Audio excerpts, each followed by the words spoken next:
What up, what up, what up? Welcome back, welcome back, welcome back.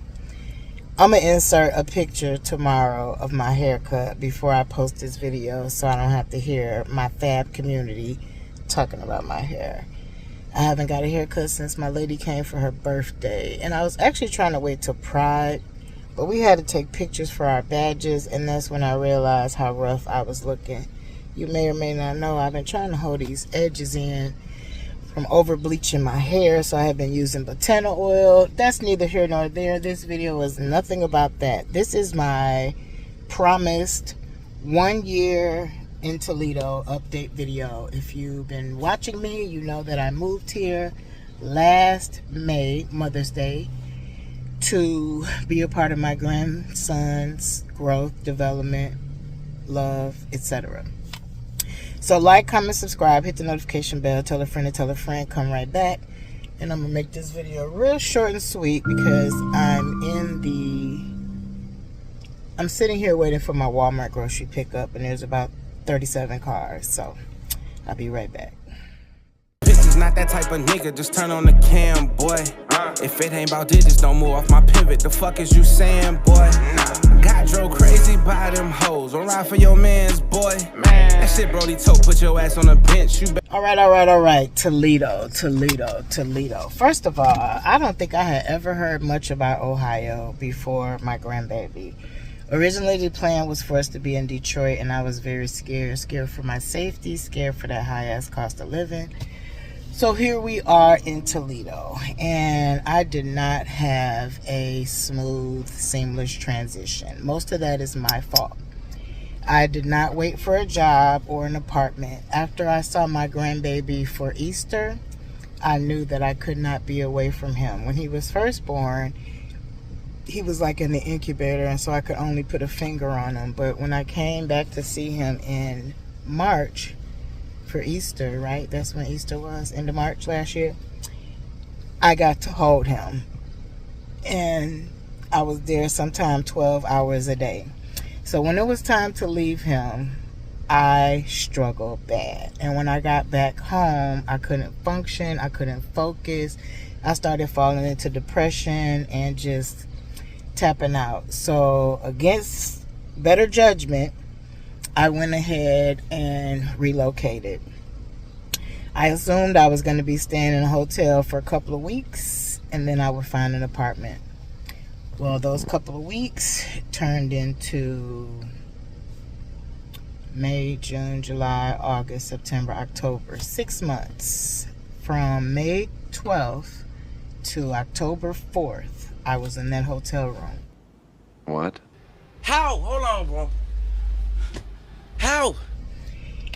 And by the end of June, early July, I was out of all savings that I brought here to make that happen. I struggled to get some food stamps, and I struggled to land a job. The job that I had originally hoped for, things happened and that just didn't come through. Somebody's coming through with their music. Okay. So I was waiting for a job. So there were multiple times where I was having suicidal ideations. I was just totally distraught. I was nervous. My anxiety was at an all-time high. And I started wondering if I made a mistake. So my girlfriend, from the beginning, from me wanting to come here and see him in Easter to current day, has done everything in her power to hold me down. Emotionally, mentally, spiritually, financially, above and beyond. And if I start paying her back today through the rest of my life, I don't even know if I could. That's hard for me. It's always been hard for me to rely on anybody else. My anxiety always soars if I'm not in an independent place, able to provide for myself. Because that's just how I've been. Since I became a mother at 18, I've been in survival mode. Therapists tell me about it. Friends tell me about it. It's just how it has had to be because I started my life young and without support. So I know a lot about survival, but it's always worked best for me when I was the one making stuff happen for me. I had trust issues and I had guilt because this is a person who's trying to provide for their own home. This is a person who is a parent, and I'm very clear about never wanting to take food or money away from a child or a parent. I should have been helping her. She would be here by now if I wasn't leaning on her and leaning on her and leaning on her. And I'm not going to say too much, but just know that if there was one angel that made it all possible, if it were not for her, I probably would have went back home as early as last June, July, because I was devastated. Nothing was happening for me. So the end of July, if you watched the previous video, you know I started a job, found out that they were paying me less than the white workers with the same education, and so I left that job. I did talk to the Equal Employment Opportunity and a lawyer, but because I accepted the low pay, there was nothing much that they could do to help me to sue and get what I deserve. So I take that L.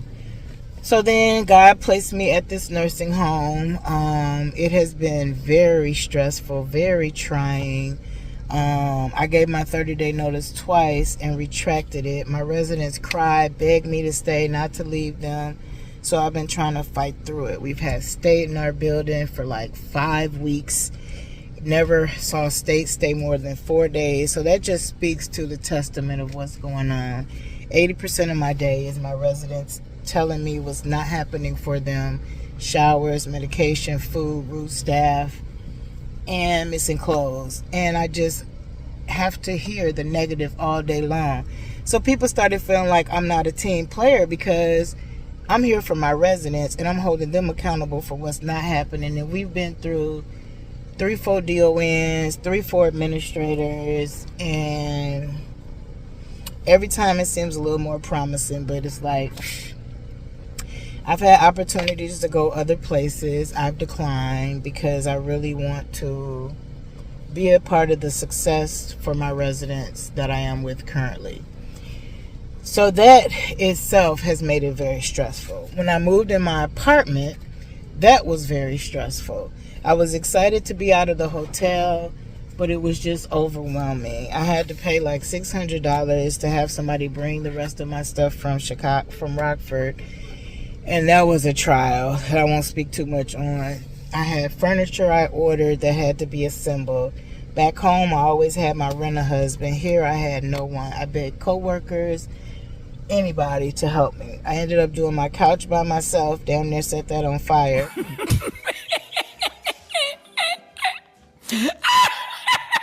I ended up doing my TV stand. Fireplace TV stand by itself. Now that took me out. I wanted to throw it away. I wanted to give up. It was horrible. Then what took the longest was my bed. Y'all, I did not get my bed assembled. I got it in October. I got it put together when? Was it February or March?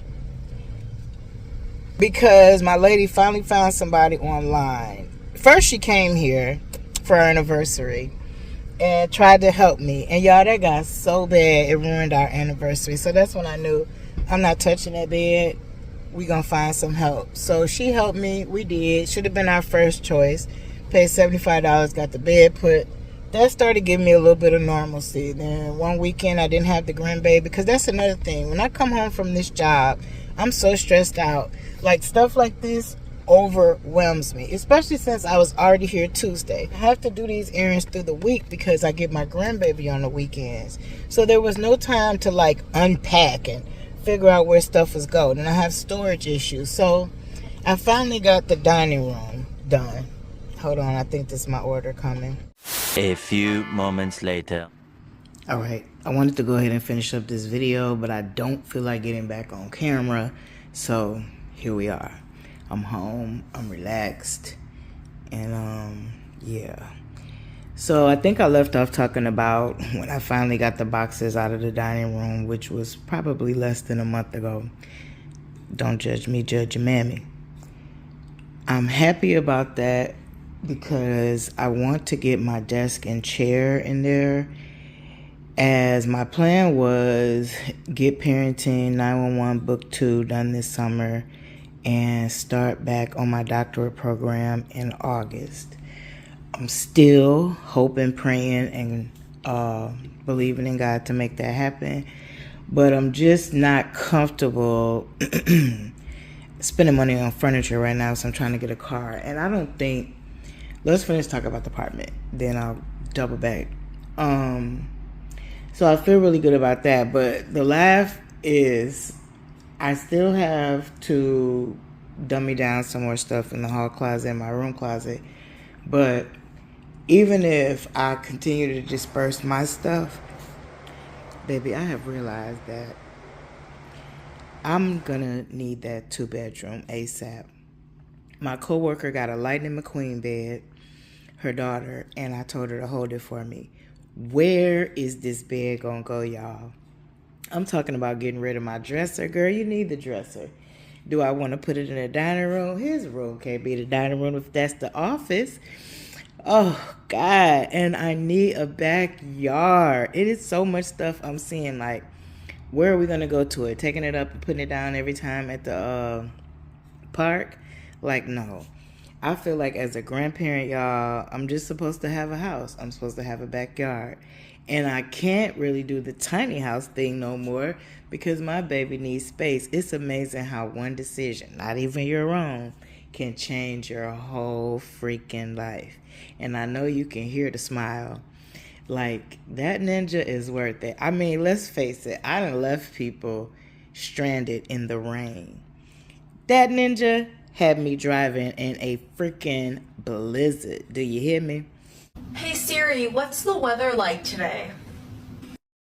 This weather can fuck off. Fuck this weather. Fuck this snow. It's fucking cold. And where in the fuck is the road? So it is what it is, you know. I'm not saying tiny house living can never happen, but I know it's gonna have to be when my baby is well off into his teenage years, I guess. You know, I'm still gonna come to grandma's house, so we gotta work it out. Do I get the container home and get him his own section? Because I definitely want to get land. And it was crazy, y'all. I saw a limo, and like in 1 second, the first thing I thought was KJ, Limo and Transportation Services.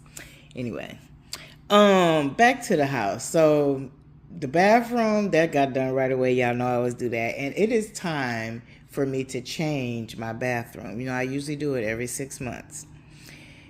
This boy loves that set so much, I'm almost scared and guilt-ridden to get rid of it.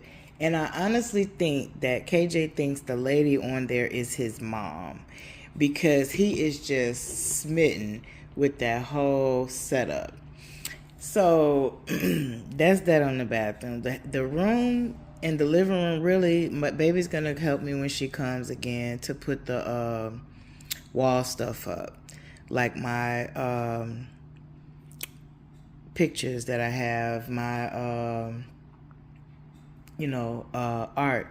Just different things to not make the wall be so bare and just make it more homey. So I'm trying to get to that point where I'm like happy, content, and at peace in Tennessee, Lord. See, I told you, right? Starting to make me feel like Nashville, and that was trauma I never, ever, ever want to relive again. But the thing is, it's been just, stressor after stressor. So I talked about the hotel, moving out of there 5-6 months later. A month after, was it a month? Yeah, a month after I moved into my apartment, we celebrated my 50th birthday in New Orleans. Thank you, baby. Came back. 2 payments behind on my car. Had it almost 4 years. 2 payments behind. Made a payment to them on a Friday. They came and got it on the Monday.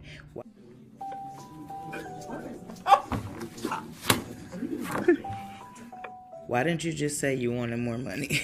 Like, oh, the shit made me so mad. Anyway, I was so pissed off. And the worst part about it actually ended up being that my house keys were in the car. So I was out in the cold, no jacket, no keys, until my son, I told a story on a different video, till my son's girlfriend found emergency maintenance. We took care of that. Hallelujah, never got charged. Anyway, the next day I was in a rental. And my other biggest stressor is, to this day, I'm still in a rental. I was already working on credit repair, full transparency, and then that recent repo, these people want 3 racks or more down on a vehicle that I feel I'm going to put my money into. I'm not for to take nothing with no high-ass mileage. And when you got bad credit, baby, that's what they try to do to you. So I'd rather wait and stack up the money to get something that's going to get me on that road when I need to be, back and forth with my grandbaby safely, etc., etc. So that's where that is at. So it's like I have generalized anxiety disorder.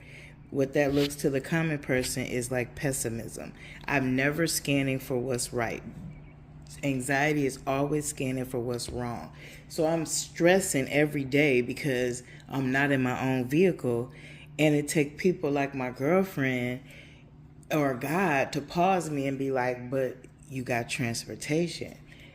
The apartment is not how you want it, but you have your own apartment.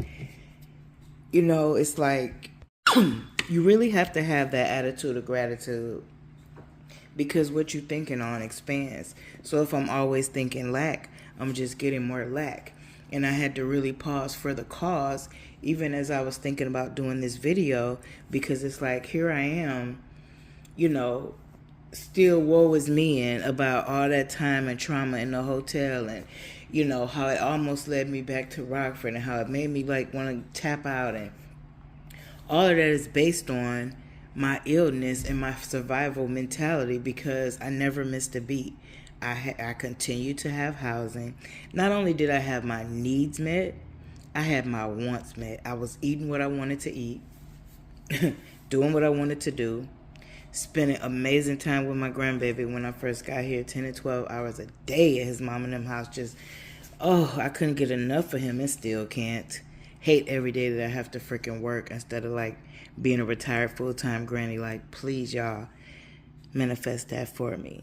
I've been asking God for $200K before there was a KJ. It's like, at this point, God, break me off something nice so I can sit down. Any job you have is going to have its things. I'm a servant leader. I'm passionate. I'm a crybaby. I love people. I go hard. I know what it means to have no voice, feel abandoned, etc.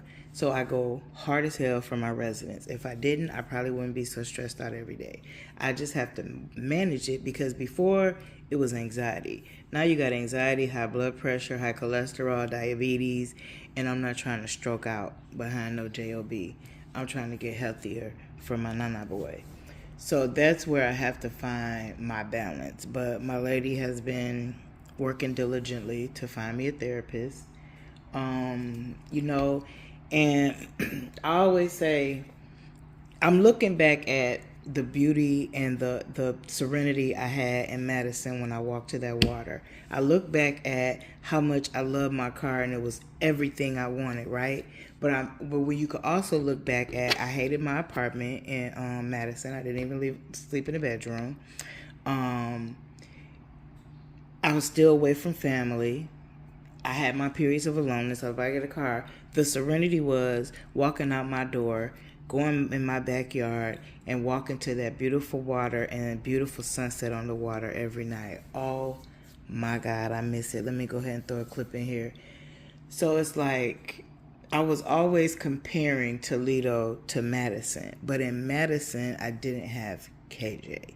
So there's no comparison. I'm where I'm supposed to be. I'm where I wanted to be. And even though it hasn't been easy, God knows my heart, and my grandbaby knows my heart. And that's what matters to me. It's been nothing but him and my girlfriend that I've been able to maintain my sanity and my stability.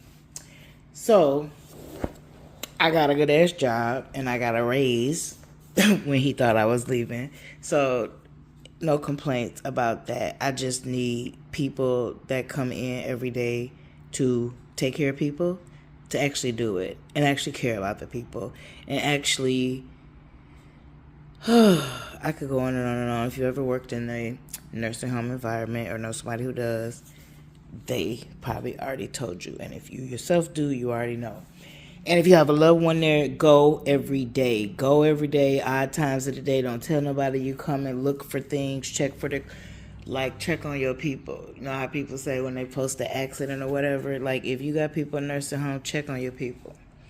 Enough said about the job. So, when my lady was here for her birthday, we went to a drag show. I had an amazing time. It wasn't Giving Chicago, but again, I gotta stop comparing stuff. There is a multitude of things I want to do, but I'm waiting on her to get here to do them with.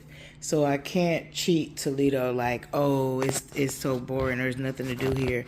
I haven't taken advantage of the things to do here because I haven't wanted to do them alone.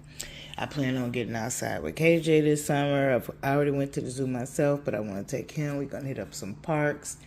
Imagination Station. So we'll move around and I'll get more settled in. But after a year, it has been a year of stress, strain, hustle, but joy, peace, love. Every time I got that boy in my presence, I'm just in awe. Even when my ninja boy don't go to sleep all night, I still love he so much. He loves reading time. He loves his tunnel. He loves just this boy go to the same nook in my same arm that he's been in since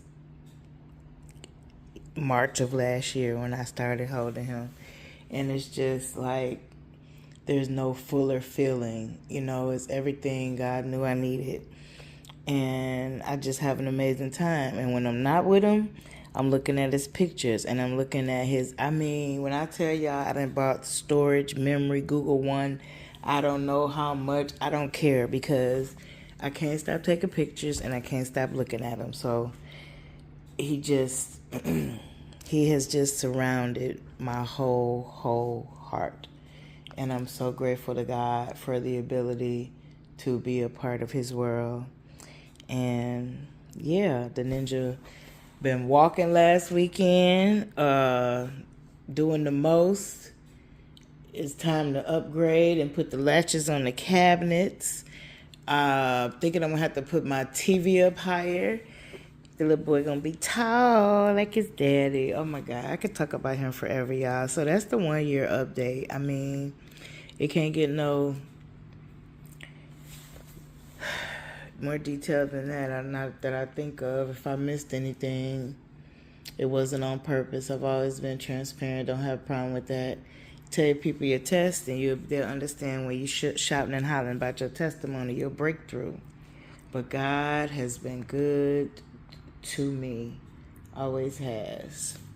Makes a way out of no way. There is truth in that. If I could just get my mental health more in check, and I work on that and get better every day, baby say.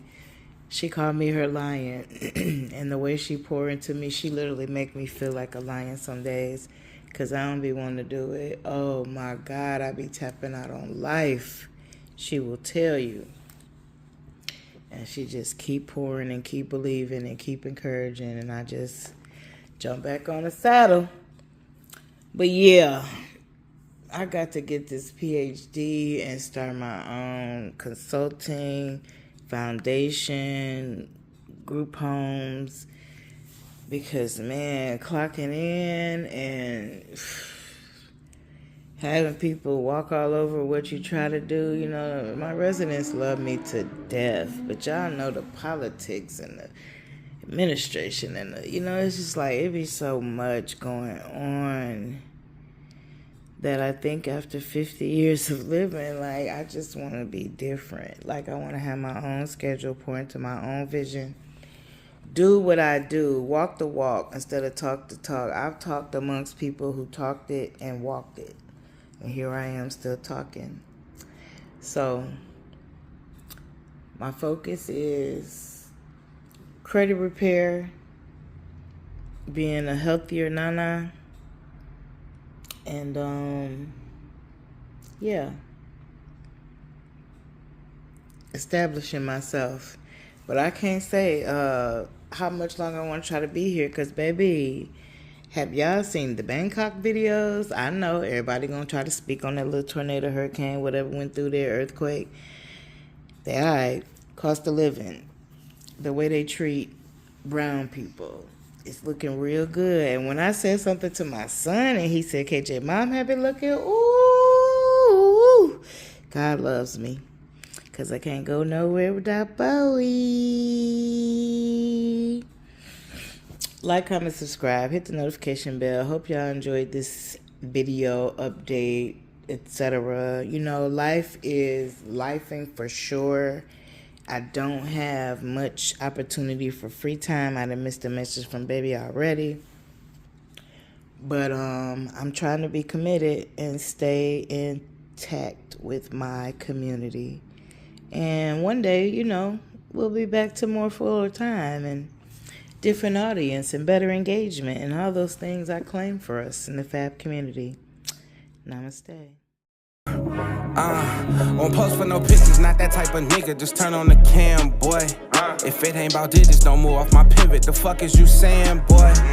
Got drove crazy by them hoes. Don't ride for your mans, boy. That shit Brody told, put your ass on the bench. You better quit playing, boy.